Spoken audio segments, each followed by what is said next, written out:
আচ্ছা, আমার কিছু নন্দীগ্রামের মা কাকি এবং বৌদিদেরকে বলি, যারা বলছে যে বিজেপিকে ভোট দিয়ে ক্ষমতায় নিয়ে আসবো, বাড়ির অন্যান্য সদস্যদেরকে বলছে যে আগে তো ভোট দিয়ে নিয়ে আয়, তবে বিজেপি দেবে।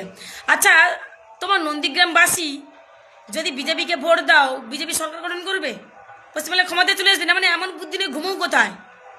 294টা আসন, মানে শুধু নন্দীগ্রাম বিজেপিকে ভোট দিলে বিজেপি ক্ষমতায় চলে আসবে। একটা জিনিস কখনো ভেবে দেখেছেন? আপনারা কিন্তু বিজেপিকে ভোট দেওয়ার পরে কিন্তু মমতা বন্দ্যোপাধ্যায় তোমাদেরকে কোনো কিছু থেকে বঞ্চিত করেনি। করেছে কি? করেনি। এই যে তোমরা বিজেপিকে ভোট দেবে বলছো, কখনো ভেবে দেখেছো?